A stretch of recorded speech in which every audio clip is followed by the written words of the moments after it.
निखिल जे तेज ज्याचेने अमृत जीववी देहात देहदैव औटपिठात तडी सर्वत ते दिसे सूर्य हा प्रकाशे तेज ठाई ज्ञानदेव म्हणे मज त्रिकुटाची गोडी धरिता आवडी ब्रह्मलाभे माबुले ज्ञानेश्वर महाराज की जय. एक तरी भोवे अनुभवावे या ज्ञानयज्ञात आपण श्रीमद भगवद्गीता अध्याय 7 ज्ञानविज्ञान योग त्यातला अंतिम श्लोक आणि त्यावर माऊलींनी ज्ञानेश्वरी 7 अध्याय ज्ञानविज्ञान योगमध्ये या श्लोकावर केलेलं 195 क्रमांकाच्या वेळीचं भाष्य याचं आज आपण चिंतन करणार आहोत. साधी भूतादी दैव माम साधी यज्ञम चय विदु प्रयाण काले पीच माम ते विदुर्युक्त चेतसहा. कृष्ण भावना भावित मनुष्य वाट्याला आलेलं दुःख प्रासादिक स्वरूपानं स्वीकारत असतो, कारण हा आपल्या कर्मफळाचाच प्रताप आहे हे तो चांगल्याप्रमाणे जाणतो महाराज. म्हणून इतर उपाधी जी आहेत, मग जन्म असेल, मरण असेल, म्हातारपण असेल, शारीरिक व्याधी असतील, या सगळ्या उपाधींची तो कधीच पर्वा करत नाही महाराज. अतिशय हसत खेळत या सगळ्याच शरीराच्या अवस्थांचं तो स्वागत करतो, कारण त्याला माहिती आहे हे नित्य नाहीच आहे. जे आम्ही पाहतोय ते नित्य नाही याची त्याला पूर्ण कल्पना असते महाराज. देहिन्नोस्मिन् यथा देहे कौमार्यं यौवनं जरा तथा देहांतर प्राप्तिर्धीरस्तत्र न मुह्यते. इतकंच काय, शरीरातून प्राणोत्क्रमण होत असताना सुद्धा समाधान वृत्तीनंच तो असतो, कारण त्याला माहिती असतं की आता येऊ घातलेला हा क्षण, हा नाशिवंत देह आणि त्यात असलेला शाश्वत देही यांच्या ताटातुटीचा आहे. वासांशी जीर्णानी यथा व्याय नवानी ग्रहणाती नरोपरानी. जीर्ण वस्त्र व्हावं आणि ते सहजपणे आम्ही अंगातून काढून टाकून द्यावं आणि नवीन वस्त्र परिधान करावं. का देहच टाकून देतो आपण? नाही, देह आहे तोच राहतो, फक्त कपडे बदलत राहतात महाराज.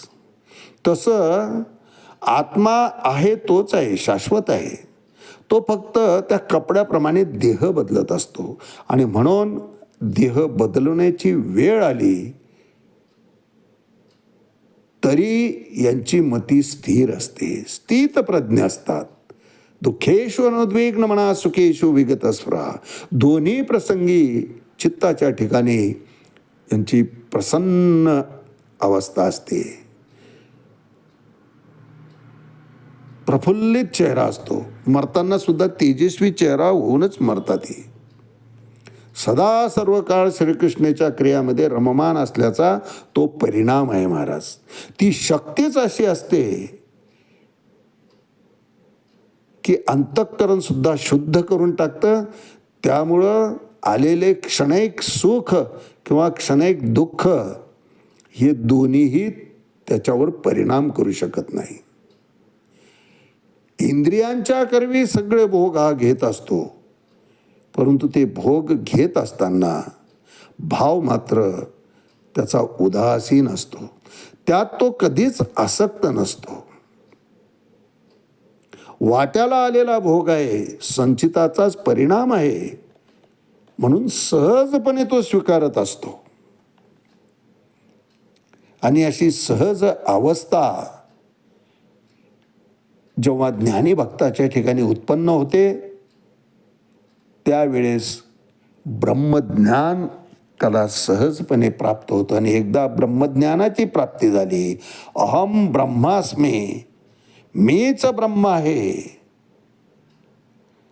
हा अंतरात्म्याचा आवाज आला आणि त्यानुसार तो वागायला लागला की मग काहीच साकडे पडोने दे. पुढचं सगळं कार्य त्याचं भगवंत पार पडत असतो. प्रपंचसुद्धा त्याला करण्याची गरज पडत नाही. त्याचा प्रपंचसुद्धा भगवंतच मागे पुढे उभा राहून चालवत असतो. मागे पुढे उभा राहे सांभाळीत आलिया आघात निवाराया. आघात जरी झाले, पहिली गोष्ट होऊच देत नाही, पण झाले प्रारब्धानुसार तरी त्यात हानी होऊ देत नाही. ते पेलण्याची शक्ती, ते बळ त्याच्या ठिकाणी देतो. म्हणून तर परमार्थ हे भुलीचं इंजेक्शन आहे महाराज. भुलीचं इंजेक्शन दिलं की जसं नको असलेला किंवा दोषयुक्त असलेला शरीराचा भाग तो वैद्य, तो डॉक्टर सहजपणे कट करून काढून टाकत असतो, तरी कुठलीही इजा होत नाही ते करत असताना. तसं वाट्याला आलेलं दुःख असा ज्ञानी भक्त सहजपणे सहन करतो, भोगतो, प्रसन्न चित्तानं भोगतो. कारण त्याला माहिती आहे हा दोष एकदा निघून गेला, हा भोग एकदा भोगून टाकला की या आत्म्यावर असलेलं ऋण हे हलकं होतं. कर्ज फेडल्यानंतर जसा आनंद होतो तसं कर्मफळातलं फळ एकदा भोगून संपवलं. भोग भोगावरी द्यावा संचिताचा करुणी ठेवा, या उक्तीप्रमाणे ते वाट्याला आलेलं भोग प्रासादिक स्वरूपानं भोगत असतात. आणि त्यामुळं साहजिकच शेवटच्या समयी अंतसमयीसुद्धा प्रसन्न चित्तानं या जगताचा निरोप घेत असतात. कारण त्यांना माहिती आहे मुक्तावस्था प्राप्त होत नाही तोपर्यंत पुनरपि जननम पुनरपि मरणम पुनरपि जननी जठरे शयनम. म्हणून अंतकाळी भगवंताचं नाम मुखात यावं याकरिता आयुष्यभर ते साधना करत असतात. आणि त्याचं दुसरं कारण असं आहे, भगवंत 8व्या अध्यायामध्ये सांगतात की कोणता क्षण आमच्या जीवनाचा अंतिम क्षण असेल सांगता येत नाही. म्हणून तस्मात् सर्वेषु कालेषु मामनुस्मर युद्धच. प्रत्येक क्षणाला माझ्या नामाचा माझा विस्मरण होऊ देऊ नको अर्जुना. म्हणजे माझ्या धामाची प्राप्ती तुला सहज होऊन जाईल. कारण प्रयाणकाले पिमामेव. बस अंतसमयीसुद्धा माझंच चिंतन, माझंच नाम मुखात आलं की साधी भूतादि दैवम माम साधी यज्ञम चैवेदो प्रयाणकाले पीच माम ते विदुरयुक्त चेतसा. ही अवस्था सहज प्राप्त होऊन जाईल.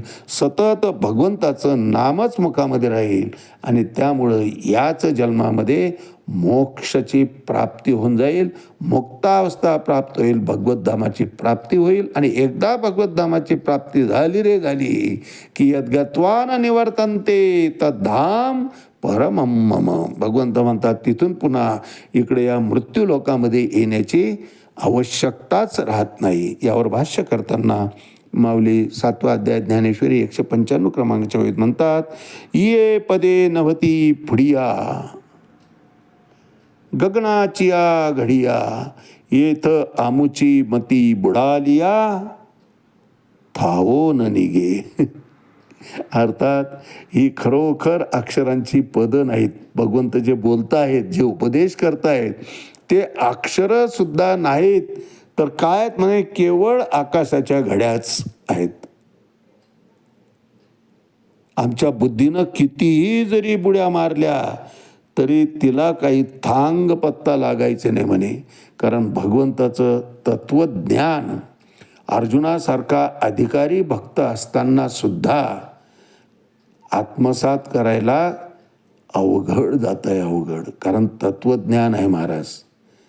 आणि जीवाच्या ठिकाणी इतक्या सहजासहजी ते पचनी पडत नाही. अर्जुनाची ही अवस्था आहे, तुमची आमची काय असेल. म्हणून ये पदे नभती पुडिया, अर्जुन म्हणतोय ये पदे नभती पुडिया गगनाचिया घडिया येथ आमुची मती बुडालिया थावो न निगे. आज याच ठिकाणी थांबूया. रामकृष्ण हरी. पुंडलिक वरदा हरी विठ्ठल. श्री ज्ञानदेव तुकाराम. पंढरीनाथ भगवान की जय. माऊली ज्ञानेश्वर महाराज की जय. जगद्गुरु तुकाराम महाराज की जय. शांती ब्रह्म एकनाथ महाराज की जय. आदिशक्ती मुक्ताबाई की जय.